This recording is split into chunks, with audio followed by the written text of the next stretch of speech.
soo dhawaada asxaabay waxa lagu yaqaanay shacabkii deganaa jasiiradda Nauru qalbi wanaagga iyo ku qanacsanaanta faqriga iyo gaajadii darnayd ay haysatay ilaa iyo maalintii uu ninkani soo booqdayna waxa uu bilowmay habaar waxaynu maanta isleegi doonaa habaarkii ama nacladii ku dhacday waddanka Nauru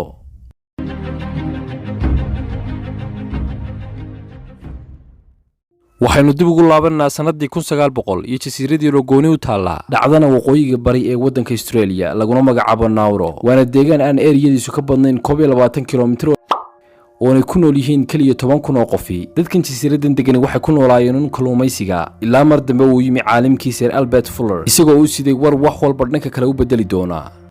waxaan u sheegay Albert in dhulkooda ay ku jirto macdan badan oo fosfate ah iyadoo jasiiradu ahayd mid taag daran oo ka faa'iideysan karin macdanta ku jirta dhulkooda waxaana ka hor ka boobay kana balqaystay Ingiriiska oo gumaysan jiray ilaa ay mar dambe go'aansadeen shacabka dhulkan yar degan inay iska dhiciyaan iyagoo xorriyadoodii ka qaatay 1968 iyagoo markaa uu hogaaminayay madaxweynaha uu ahaa madaxweyne Hammer markii gumaysigii xorriyadda ka qaateen sheekadu intaa kumay dhamaan ee imikay nacladiiba u bilaamatay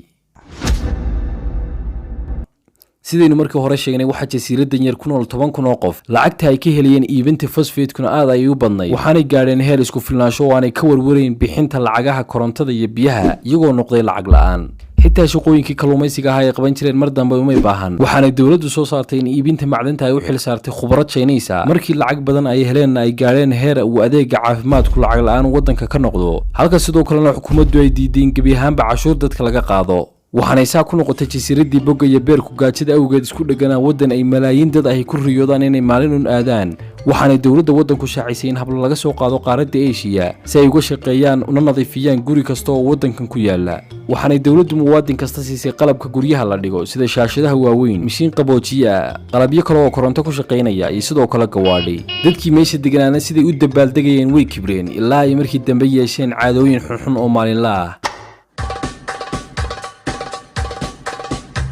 iyagoo lacagtooda ku bixin jiray mukhadaraadka iyo khamriga iyo dumarka la iibgeeyo iyagoo waxaasoo lacaga bixin jiray haddana may kala dhimin miisaaniyadii jasiiradda Nauru iskaba dhaaf inay hoos u dhacday waxa uu gaadhay dakhliga ay heleen sanadii 1974 $225 milyan oo dollar waana qadarkii lacageed ee loo qaybiyay 10,000 ee qof ee waddanka ku noolaa waxaana ku sii batay kibirkii ilaa ay gaadheen heer qof wal oo baabuur duuga wata intuu badda ku tuuro oo uu mid cusub ka doonto waddanka u dhow ee Australia sababta awgeedna waxay jasiiradan agagaarkeedu noqotay geerish gaadhay waxaanay baabuurta dul haabayeen badda waxaas oo dhan markii dhacayeenna waxa waddanka haystay madaxweyne Baron Mwaka kaasoo isku qosli jiray sabab la'aan isagoo sidoo kale shacabku markay xaflado leeyihiin waqti la qaadan jiray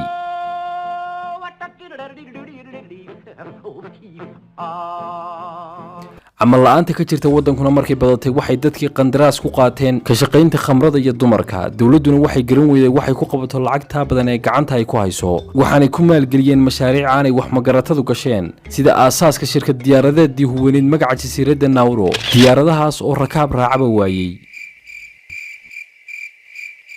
in ka badan 20 sano markay dadku ku noolaayeen damaashaadka shaqayeena nimcada waxa soo dhawaatay goortii khayraadka fosfate ku dhamaan lahaa waxaana si toos ah u naaqusay khayraadkii fosfate-ka intii yarada hadhayna kumay filnaan dabaaldegyadoodii waxaanay dawladdu qaaday tallaabo kasta oo lacag ku heli lahayd sida inay baasaboorkooda ka iibiyaan madaxda maafiyada caalamka waxayna tusaale daliil ah u soo qaadanaynaa fadaxadii dhacday 1989 kadib markii uu Ruushku sheegay in maafiya Russia u dhalatay 70 milyan oo dollar kaga carartay jasiiradda Nauru iyadoo waxaasi wax ka badan samaysay dawladdu haddana may awoodin inay dib u qabsadaan xafladahoodii dhaqan xumada ahaa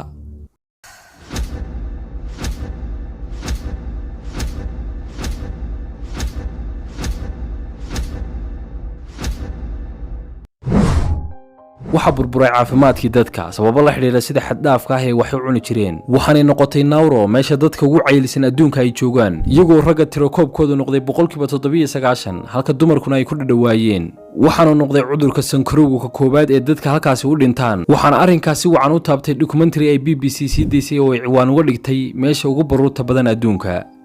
sidoo kale waxa dambas ka noqotay noloshoodii waxaana 90% kor u kacay dadka shaqo la'aanta ah waxaana dukaamadii noqdeen kuwa aanu saxar dhex oolin taasoo ku riixday kuwii waddanka ku haray inay dib uga shaqaystaan kalluumaysigii ay awoowayaashood ka shaqayn jireen halka ay duruuftii noloshu iska adkaatay oo xitaa adeegii guud ee bilaashka ahaa ee dawladdu bixin jirtay ay awoodi weyday inay bixiso sida awgeed aanay jirin telefishinno la daawanayo iyo korontadii bilaashka ahayd ee la heli jiray halka biyihii nadiifta ahaa ee cabbi jireenna sanadba sanadka ka dambeeya sii dhammaanayaan